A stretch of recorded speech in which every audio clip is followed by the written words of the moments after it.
Salve, habitantes da Gibsfera! Tudo bem com vocês? Esse vídeo é muito diferente, muito mesmo. Eu vou explicar por quê, tá? Após a minha fala aqui se encerrar, vai começar uma reportagem sobre um trabalho social que eu desenvolvo desde 2013 aqui em Aracaju, na minha cidade, que envolve distribuição gratuita de quadrinhos para comunidades carentes, escolas públicas, orfanatos, etc. Por que é que eu estou colocando isso aqui no canal? Eu estou colocando primeiro como uma forma de registro, para deixar aqui registrado o meu trabalho, para mim mesmo, uma forma de eu ter um link fácil para mostrar para uma pessoa, etc e tal. Porque esse projeto social chama-se Legibi, inclusive ele já foi tema de TCC, de trabalho de conclusão de curso, em biblioteconomia, do meu amigo Paulo Everton, que fez esse trabalho aí, tirou 10 na banca, apresentando o nosso projeto e virou conhecimento científico de faculdade e tudo mais, para inspirar projetos assim. Então o objetivo de eu postar esse vídeo aqui é o registro, claro, do meu trabalho e também, quem sabe, inspirar vocês na cidade de vocês, ou sei lá, pessoas que estejam próximas a criar algum tipo de projeto nesse sentido. Ou, quem sabe, pesquisar esse tema, que é o do incentivo às crianças através dos quadrinhos. Beleza, galera? Então o vídeo vai seguir agora. Eu estou bem diferente em 2013, então nem que seja por curiosidade, fique aí até o final e espero que vocês gostem. Deixe nos comentários o que vocês acharam, beleza? Valeu!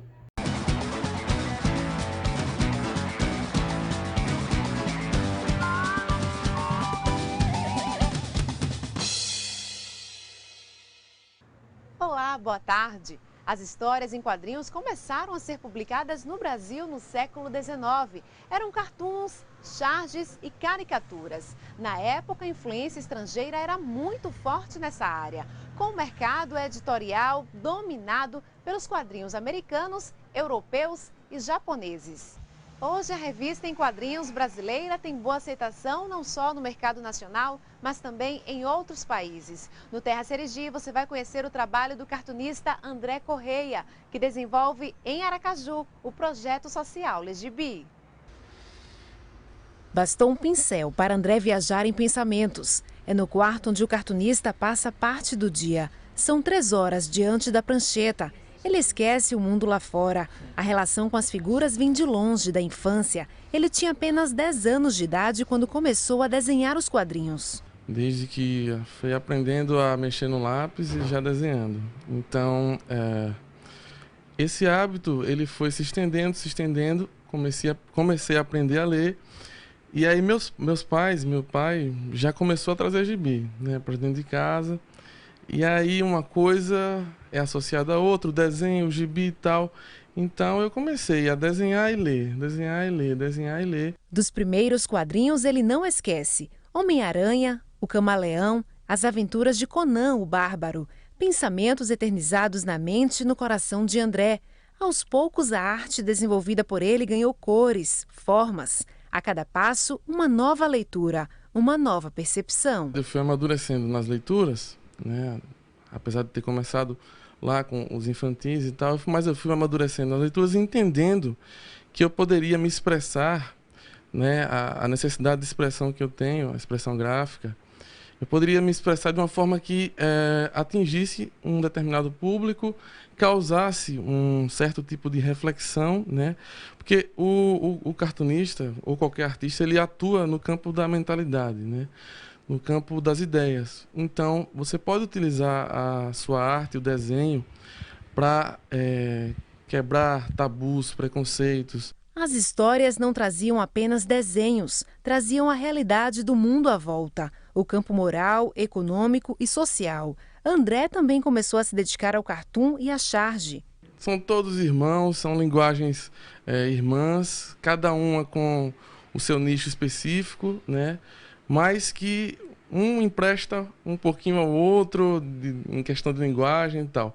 O cartoon ele já funciona como um desenho mais instantâneo, atemporal e universal. Qualquer pessoa no mundo entende ele na hora, porque não tem palavra. A charge é uma coisa mais do dia a dia, né, da notícia cotidiana, referente a uma sociedade específica. E o quadrinho é uma narrativa, certo? É uma pequena narrativa em que pequenos quadros são justapostos para contar uma história, né? Que pode ter uma reflexão no final, uma sacada de humor, uma tirada, e é isso que eu busco. Não existe limite para o sergipano colocar as ideias em prática. Para ele, todo lugar é lugar. As referências vêm dos livros, revistas, filmes. E dá para perceber. Olha só a estante, é informação bem perto dele. É de uma contribuição monumental, assim. Não sou eu que digo isso, não sou só eu que digo isso, mas eu me baseio numa vasta literatura acadêmica que corrobora com essa ideia, né? O quadrinho, ele tem um poder magnético, ele exerce um poder quase magnético sobre a criança. Não tem esse menino que não abra e veja ali o Cebolinha, a turminha e tal, e se identifica com aquele desenho, com aquela figura. Então ele quer saber mais sobre a história daquele garoto, daquela turma, o que está acontecendo ali, a trama. E nisso ele vai construindo um pequeno hábito, né? Ele vai construindo desde o início ali esse pequeno hábito de ler, né, e tal. E aí ele vai se apaixonando por aquilo, de forma quase instantânea, assim, né? E é bom buscar cada vez mais alternativas, né? De levar esse tipo de leitura para as crianças, e principalmente as crianças que não têm tanto acesso assim. A paixão pela leitura é tão intensa que André resolveu criar um projeto social, é o Legibi. O sergipano arrecada revistas em quadrinhos que não estão sendo utilizadas e distribui entre crianças e adolescentes carentes. É a leitura ao alcance das mãos. Ele conseguiu arrecadar mais de 400 gibis. Como? De porta em porta. A ideia do projeto é que quanto mais pessoas forem contribuindo, mais a gente vai ter possibilidades de estendê-lo, né? Quanto maior a aceitação do público, né? Na seguinte sentido, é como se fosse uma espécie de fluxo de quadrinhos, um fluxo de gibis. Tirar o quadrinho de onde ele não está sendo utilizado, estocado em casa, abandonado, sem destino. A gente pega esse quadrinho e bota na mão de uma criança que precisa, que dá um destino a esse quadrinho, né? E aí pode ser que a criança crie, tentar insinuar esse hábito de leitura na criança, através dessa questão. Ele acredita muito na transformação através da leitura, aposta no projeto e não se intimida diante da internet. Apesar da internet ser um grande veículo, né, um maior veículo dos nossos tempos e tal, mas o quadrinho, o impresso ainda é um tipo de fetiche, até para a criança mesmo, porque ela pega, ela tem nas mãos, ela leva para onde quer, corre com ele, depois de ler, amassa, joga. Então, ainda existe um tipo de mágica, uma relação entre a criança e o gibi. Então, isso, ele é fundamental como ferramenta, como semente de leitura, né? E essa semente plantada, no futuro, quem sabe para onde essa criança vai, né? Uma coisa, assim, várias possibilidades. O incentivo à leitura através das revistas em quadrinhos sempre foi um sonho do cartunista André Correia. É no bairro Getúlio Vargas que ele desenvolve o projeto social Legibi. Chegamos à comunidade da Maloca, no bairro Getúlio Vargas, no fim de tarde. Eu estava curiosa, queria conhecer de perto cada cantinho, ver o projeto na prática. Logo fui surpreendida pelas crianças. Elas estavam empolgadas, era dia de receber revista, viajar no mundo encantado dos quadrinhos. A turma do projeto já estava pronta, o André sempre ali acompanhando cada entrega. Você conhece o Chico Bento? Como é o Chico Bento? Ele fala meio atrapalhado, ele mora também no sítio, né? Você gosta dele? Gosto. Ele faz parte da turma da Mônica, né? Uhum. Muito bem, tome aqui sua revistinha. Além do gibi, a garotada recebia um desenho feito na hora pelo sergipano. Foram distribuídas mais de 30 revistas numa mesma tarde. Uma tarde, por sinal, marcada pela alegria. E que tal uma contação de história? Te peguei, Cebolinha. Comece a rezar. O que foi que eu fiz? Janjão, me disseram que você me chamou de fofoqueiro. Ai. As crianças ouviam atentamente. Em cada olhar, o reflexo da satisfação. Pelo menos por alguns minutos elas ficaram ali, quietinhas. Queriam compreender a leitura, ficar por dentro das travessuras do Chico Bento. Era uma contação atrás da outra. Deixa que eu pago, Mônica. Eles estavam indo para a banquinha de sorvete. Aí Magali pede 2 sorvetes de chuchu. Eu não vendo esse sabor. Então me dá um de couve. Aí o vendedor de picolé disse, eu não tenho picolé de couve. Aí, rúcula. Aí o cara piorou. Assim não dá, vamos embora daqui, Mônica. E se é para aprender, a criançada também quer ler. Alice Vitória começa tímida, lê baixinho, aos poucos aumenta o tom de voz, se envolve com a história. Vamos ouvir?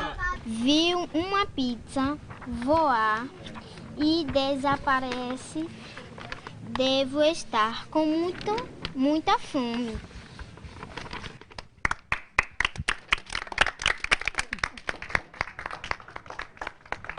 Você gosta de ler o que exatamente? Mônica, Por que a Mônica? que ela faz muitas brincadeiras divertidas e ela é muito legal. Depois da coragem de Alice, olha só, uma outra Alice solta a voz. Que vestido lindo! Não é? Vou usar na festa da Lourdinha. Mas ainda não entendi o que isso tem a ver com o regime. É que este vestido tem um detalhe. É 2 números menor que o meu tamanho. Ela ama a leitura, sabe da importância do hábito no dia a dia. Gosta de estudar? Gosto. Qual a matéria que você mais gosta? História. E do gibi, você gosta? Sim, Por quê? porque incentiva a gente mais a ler. É prazeroso participar de um projeto como este? É muito prazeroso, né? Principalmente quando a gente vê que as crianças, elas adoram, né, tudo isso. E em casa, geralmente, os pais, assim, alguns estimulam a leitura e outros não, geralmente porque não tem tempo. E a criança cria o hábito, né, de ler e ela percebe que isso é muito bom. O que significa o projeto para você? O projeto para mim significa assim, dar oportunidade às crianças que elas possam conhecer melhor esse mundo de ideias, de imaginação, de criatividade que o gibi, a leitura pode trazer para a vida delas. Você passar um tempão assim, tentando concatenar as ideias, né, suando, lendo, estudando, e aí colocar isso em prática e receber a aceitação do público, das pessoas doando, querendo que o projeto vá para frente, se desenvolva, né? Que essa seja apenas a primeira das ações, realmente é muito gratificante.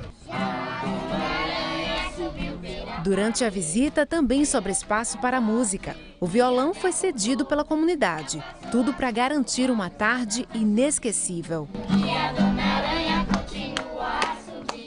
Que renova o fôlego, né? É uma coisa que infla o espírito, dá um gás para você continuar e fazer de novo e continuar levando leitura, levando esse entretenimento maravilhoso para as crianças, né? Que elas precisam disso para se desenvolver. E que sirva de exemplo, que mais pessoas se somem à causa. Um dos objetivos do LegB é fomentar a formação de novos fomentadores, né? Que outras pessoas não só contribuam com a gente ou tenham novas ideias para fazer coisas parecidas como o LegB em outros campos da literatura infantil. A família precisa, de fato, começar a rever os seus conceitos, principalmente na questão da leitura, né? Então, esse LegB, esse projeto, ele vem de uma forma importante para estimular as crianças, adolescentes e principalmente a família, porque a família precisa colaborar, precisa contribuir, incentivar os seus filhos a ter gosto pela leitura. Depois da distribuição das revistas, é hora de visitar os pais das crianças, mostrar o projeto a toda a família. Uma forma de incentivar ainda mais o hábito da leitura e conquistar aliados para esta grande jornada.